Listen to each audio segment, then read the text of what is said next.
Welcome to the Uplifters podcast. Every week I get to talk to inspiring women in the second half of their lives who are doing big, brave things.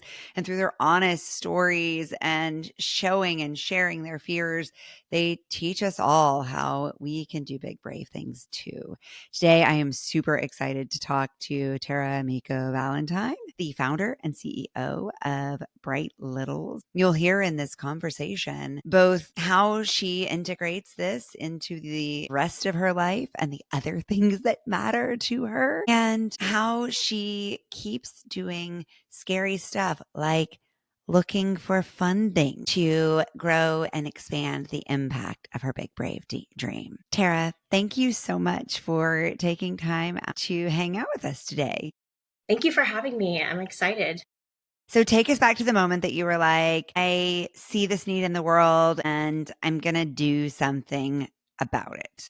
Yeah, so for me, that aha moment, I guess, was during the pandemic, as many parents were faced with having to tackle everything at once. So I was the teacher, the doctor, the parent, the playmate. Because we don't have family nearby, it was just us, and I only have one. So we were just this like little teeny tiny island of three. And a lot was starting to happen in the world. And for me, there was this moment of realizing that I had grown up in an environment where I had been protected, thus leaving me not prepared for the world. And I wanted to change that by preparing my daughter so she could protect herself when she goes out into the world. But we have these conversations later in life. And the product that I was trying to find, because I wasn't trying to start a company, it was, my child has had this happen, been bullied, and it just seemed like after the fact. And I was like, well, what if we actually started having these conversations a lot earlier and preparing them? Because, like, let's be honest, like 100% of kids are going to get bullied at some point in their life.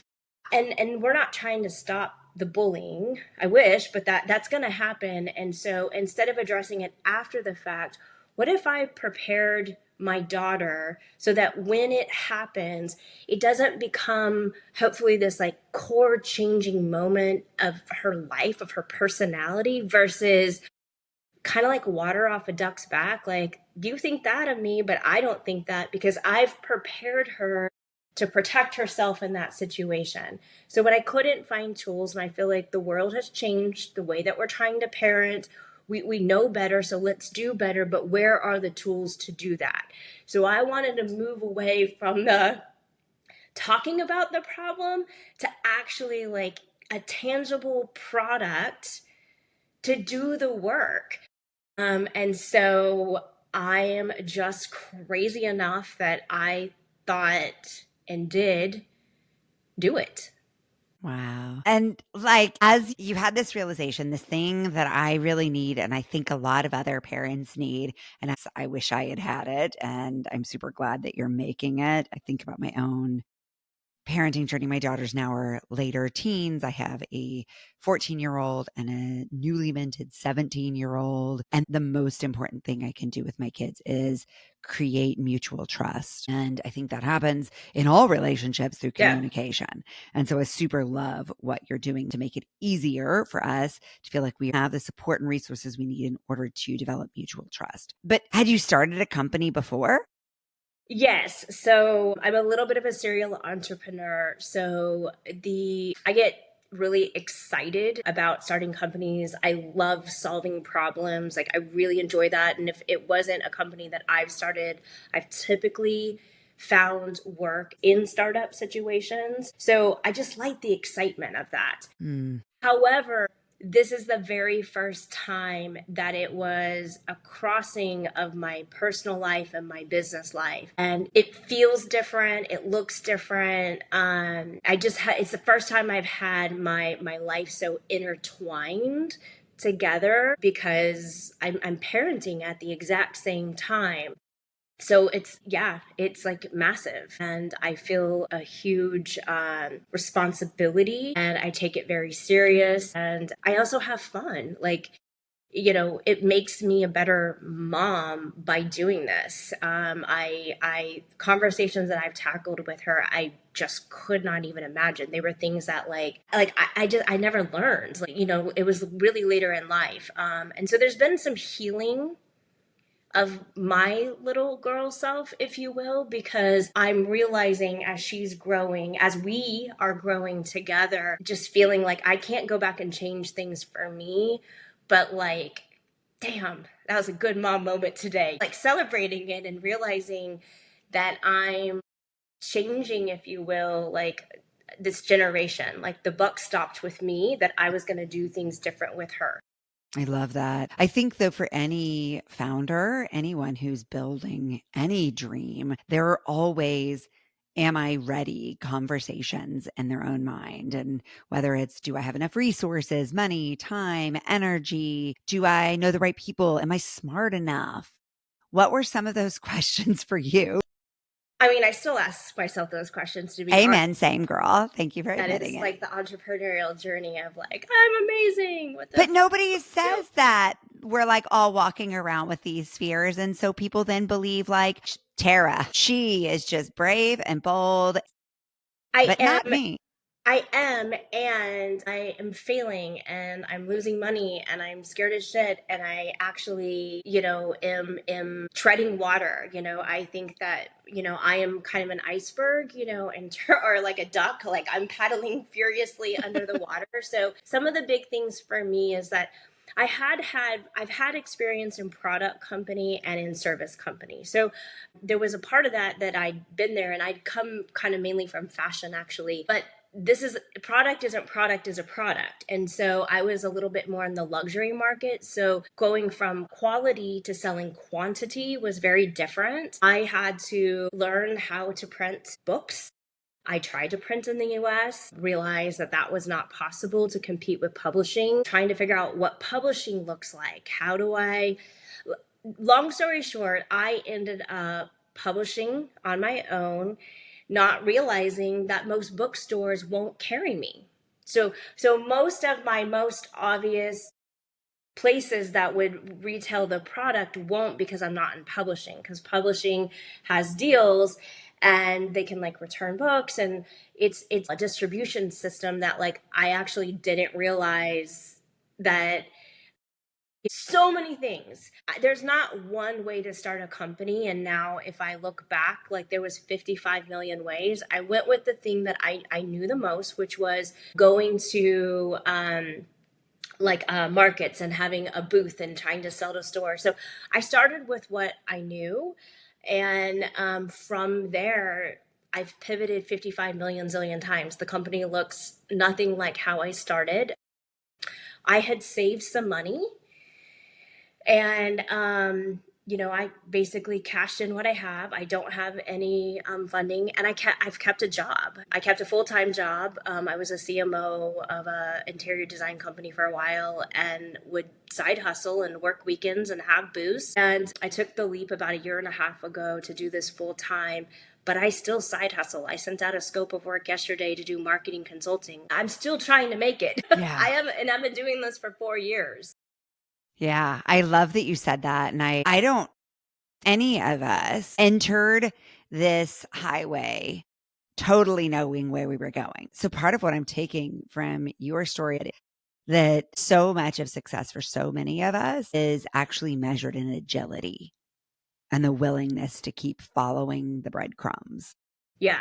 Well, for me, my North Star is this is such an important time in our world to have these conversations. And, I think the thing about being an entrepreneur is you believe in your product and you believe in your company, and hopefully you believe in yourself for a long time before anybody else does. Mm.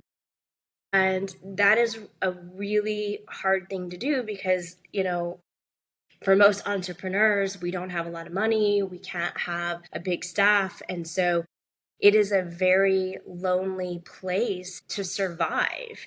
And I think that there's a lot of mental health issues that can come with being an entrepreneur, especially if you are an entrepreneur that is social justice and trying to put out good in the world, because I have to take in the bad to create the products that we do and to push out good. I wish more entrepreneurs would talk about the mental health aspect of being an entrepreneur, especially as a female. I cannot tell you how many rooms I've been in where a male has had an idea and received funding, whereas a female has a company, a tangible product, but I lack the traction of it. But I need the money to get the traction. Like, it just drives me batshit crazy. For better or for worse, it's depending on the day, the minute, or the hour. I am so freaking headstrong that I feel so passionate about what I'm doing. I think most people probably would have quit. P.S. I've not financially broke even in 4 years. That is not for everybody. So I've side hustled the shit out of this. But I feel like when I started this company, it was more of a vitamin than a painkiller. A friend of mine gave me this. So I get there's a lot of books out there for my child has been bullied, because you're focusing on that problem. You want to fix that problem. You're looking for the painkiller. I'm the vitamin. I'm saying, I don't know when it's going to happen. Like, I'm pretty sure it's going to happen, but why wouldn't you do it? I'm a vitamin. I'm asking you to do something before there's a problem. And potentially you do not see the power of that little conversation that you had until much later in life. Or potentially ever. I mean, one of my North Stars is 95% of sexual abuse in children. 95% is preventable with the conversation about awareness and education. Because most sexual abuse doesn't start with the act of it. There's grooming and there's touching and there's let's keep secrets. And so that's pretty strong. And when you talk about 95%, I am of that 95%. And I was 5, 6 years old when I was sexually assaulted. And those are the things that, like, I now know if I would have had a conversation, could I have used my voice more? Could I have said something? Like, because when I think back, it was a family friend. It started very gradually and becoming my friend and trusting. So that being said, there's all kinds of conversations to have right now. There's consent, there's boundaries, there's online safety. One of our conversations this month is, what if a friend wants to show us something inappropriate online? Different families have different rules. We're talking a lot about democracy. Like, there's so many conversations that are so important to have with our kids. And the last thing I'll say is, our kids are a sponge. And if we're waiting till after the fact, somebody else has filled that sponge with water. There's only so much water you can put in a sponge. There's only so much information. Well, I want to be that drop of water to talk to her about those things. Because if I wait to do it, the information that I try to give her is going to roll off. The internet has filled her sponge. Her friends have filled her sponge. All of these different entities, because when she leaves me, she goes to school with not only the kids in her grade, but then the kids in her school. And then we go to volleyball, and then we go to math tutoring. She is receiving information all day long. And I'm not saying all bad, but like, it just naturally, organically happens. Yeah. Well, and I think as parents, so often we don't broach these conversations because we don't know how. And that's really scary. Like, as a parent, you're expected to have some level of insight. And so often I find myself in the middle of a conversation, especially with teenagers, going like, I don't know. What is the right thing to say? What do I believe about this? What do I think? Yeah. And I will add to your story because I really want to talk about this more loudly. We had a situation with one of my daughters, and she has given explicit permission to talk about it openly, where she was groomed by a teacher prior to COVID. And then virtually he lured her into a private Zoom room at age 10 and exposed himself to her. But we had invested enough in trust and open conversation that she felt safe with us in that moment.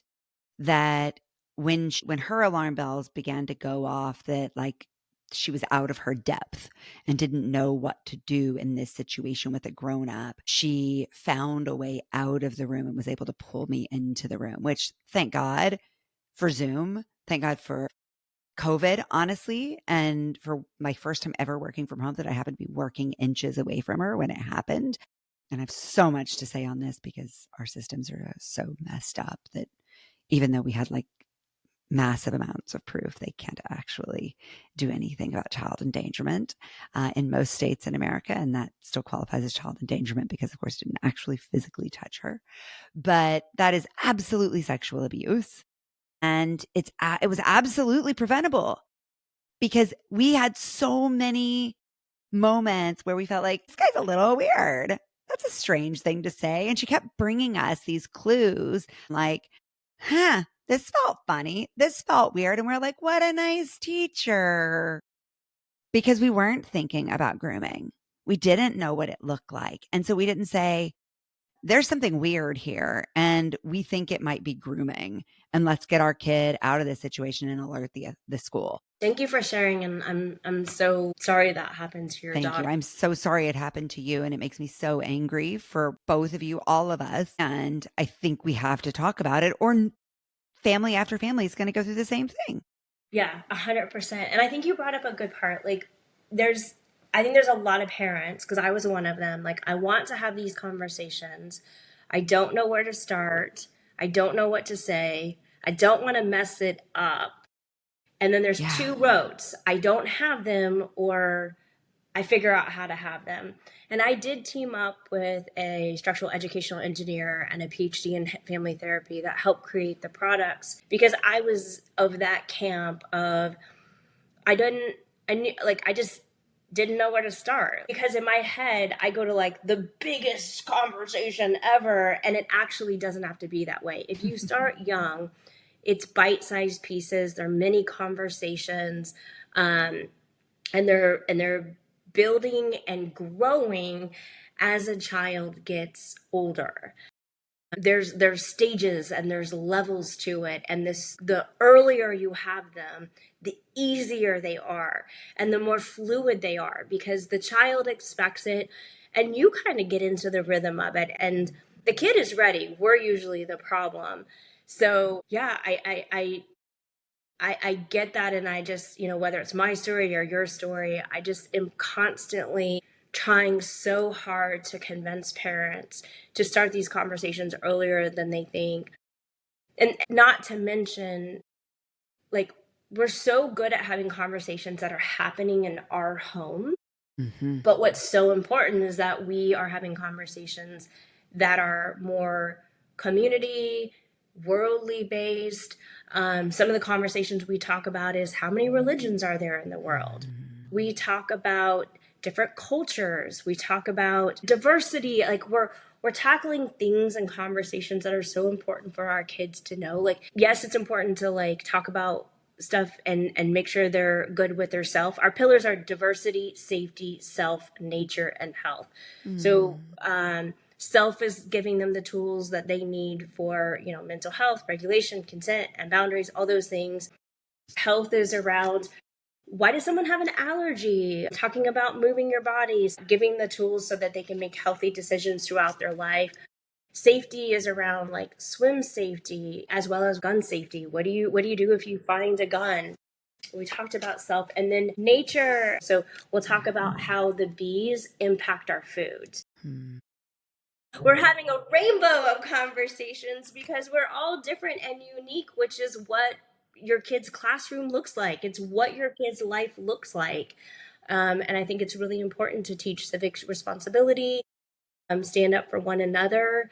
And so we try to have a worldly conversation with kiddos, and we make it fun. How do people use the cards? Well, this is a fun one for entrepreneurs. So we have the conversation cards, which was my first product. And these are great on a road trip, just literally at the dinner table. And it brings everybody into the conversation. From there, I started creating journals and they're all interactive. So the child is actually the character, and they're put in situations where they have to think through, and they earn badges as they learn about games and activities. For online safety, we're talking about digital footprints at a really young age. We're also talking about how that your child may not have the phone in their hand, but it doesn't mean that another child doesn't. So because of the tariffs, I knew it was coming and I got product, but I can't get another order. So in the past 3 months, I've had to move completely to a digital option, which tech is not me. And it has been one of the hardest things I've ever had to figure out. And we created a online portal. It's less than $5 a month. Every week you get new conversations, exclusive printables. I've never run a subscription. I've never built a subscription. I'm trying to figure out how to do it. Like, how do you price a subscription? The tech of it. I didn't want to build an app because I still have products / I didn't have enough money to do that. Like, when I say I have learned and I have pivoted, and I probably will again, but it's been quite the journey, because you just don't know what's going to happen. And I think that is a really strong part of being an entrepreneur and ultimately like a mom. My daughter was sick yesterday. I had to move all my meetings. I'm just so used to curveballs. Like, that's kind of what it is to be a mom, or literally a woman in this world. So, yeah. Yeah. Yeah. And learning how to move with that and find the opportunity in there. This tariff, as inconvenient and unfortunate as it is, was a forcing function to activate a new arm of this, which holds so much potential opportunity for you to reach even more people in more accessible and dynamic ways. So often looking at these things as, how can this be for me? Helps me anyway feel more engaged and less like it's just another thing. Yeah. I've actually embraced it. Like, I wish I didn't have to deal with it, but at the end of the day, like, is it easier to use our product now? Yes. Is it actually a lot more affordable? Yes. So I'm all about finding kind of the silver lining in the situation, which right now in the world that we live in, I'm trying to teach my daughter to get up and to have joy is a choice that we make. It's a choice to look someone in the eye. You cannot pass me if we're walking the dog. If I'm like, good morning, how are you? Like, I'm overly trying to share joy and kindness in the world right now. And so with every problem, and I may not find it at that very moment, but I'm like, okay, why is this happening? Where's the good in this? Like, how can I make this product better? How can I don't know. Otherwise, I don't know how I would survive.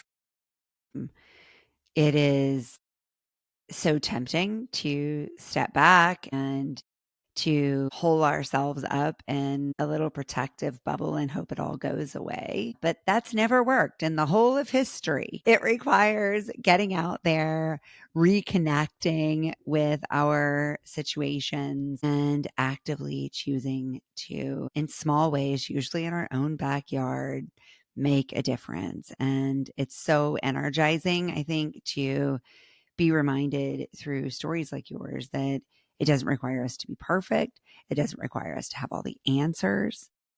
It just requires us to get started and tackle change one tiny challenge at a time. Yep. It's 100%. I do think that there is a beautiful place between having a company that does good and it's passionate, and that can also 100%, it makes the journey harder, and it to is be mission led. 100%, and it's not it's a lot harder. It's a choice that I made, and um, I just can't imagine. I don't know. I mean, I've had people who have said, if you didn't make the product so left, you could probably have more sales. And I'm like, as in making it racist? Like, cause is that what you're saying? And if I took out all the topics that upset people, I just don't know how much of a company I would have. I don't Mhm. think that anything that we're talking about is controversial. I think it's public health. Here's a fun one for you. Because the internet is so crazy right now and it's hard for me to convert ads and it's really hard for me to like cut through the noise. PS, if you are an entrepreneur, you do not own the internet. You do not own that follower and you do not own that like. The most valuable thing that you can get is an email. That is your goal. So I've been trying to have events where I can show people who we are, and collect emails. So we had an event called Periods and Polish. I rented out a nail salon and had, it was between 20 to 25 youth come and they learn about menstruation while they got manicures. And I hired a doctor to come in and chit chat, and we were advertising it online for kids to come. And I had a gentleman let me know that if you talk to people about their periods, that's how they get them. So if you just didn't talk about it, it wouldn't be a problem because you wouldn't get your period. N- And I was like, I know a Is lot of this things, because right? nobody talked to him about it and he doesn't understand why he didn't get a period? I understand that a lot of things don't math right now in the world, but like, what? That, and Something.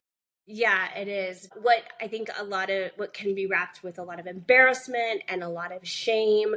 We wanted to create a situation, a core memory where the girls felt really comfortable about what was happening. And P.S., my product isn't female or male. It was really important to me, as much as I'm raising a little girl and I'm very pro woman and I'm all about us having health care and choice. I do believe 1,000% the only way we're going to have a better world is if we also have boys at the table learning.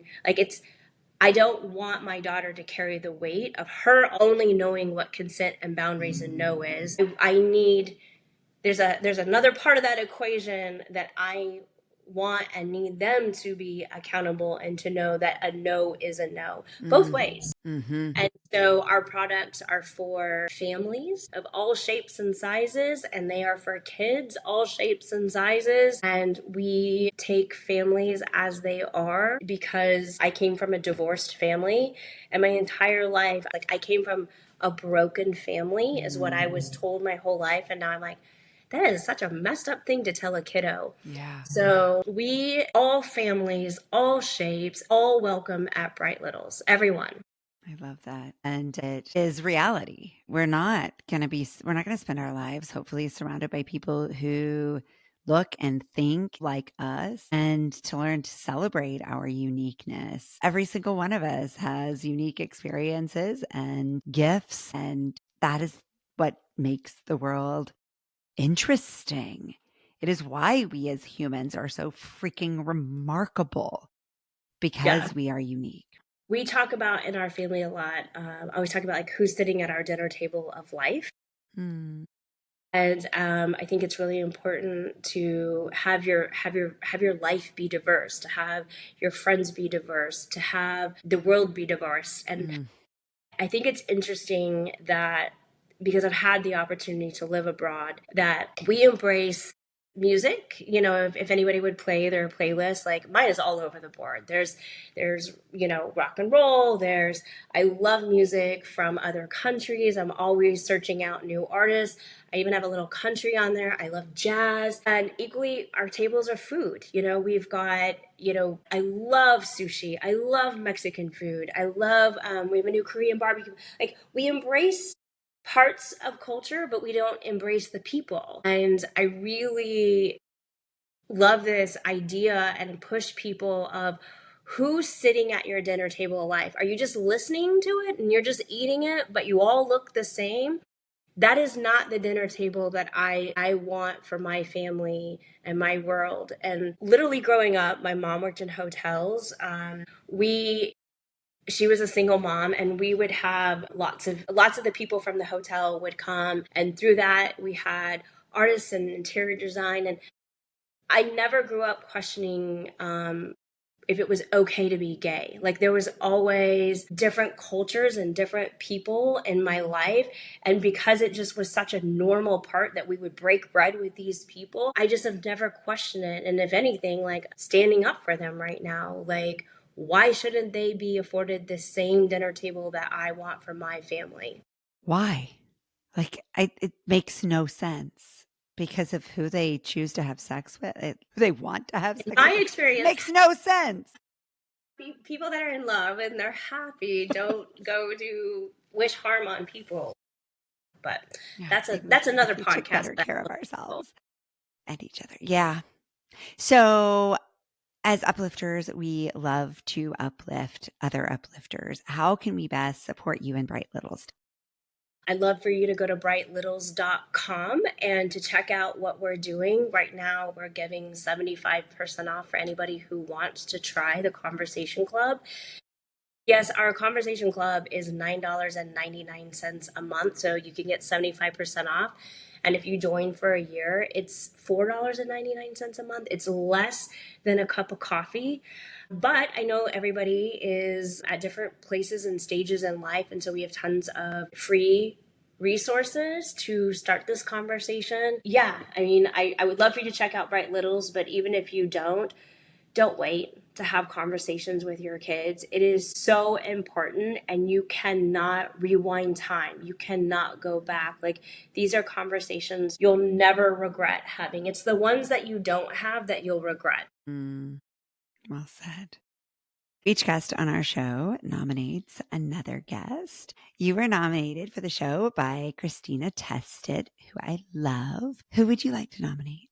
I want to nominate Christine Godfrey, and she is the owner of an amazing boutique PR firm in California, and all of their clients are moms that have started kid companies, and they have been such a strategic partner for me and have been such a great sounding board. And they're just women literally uplifting women's businesses, and I wouldn't be where I'm at if it wasn't for them. Like, I was on Forbes because of them, and I was on CNN because of them, and they really helped get me some street cred, if you will. So I just love them and everything that they do, and it's super important as an entrepreneur to have aces in their places, and they're one of my aces. How wonderful. Well, I hope support comes out of the woodwork for you and the work that you're doing. It's so needed. And as a mom, as a human, I'm really, really, really grateful that you had the courage to do this and to Thank keep you. doing it. I'm going to keep on. In the famous words of Dory, I just keep swimming. Thanks for watching the Uplifters podcast. If this inspired you, hit subscribe and tap the bell to stay uplifted. Give this video a thumbs up and share it with someone who needs a little lift today. Big love. Painted water sunshine with rosemary and thyme. Dwell in the perplexing, though you find it vexing. Toss a star and hover, be your own best lover. Relish in a new prime, plant a tree in springtime. Dance with idle hindsight, bring the sun to twilight.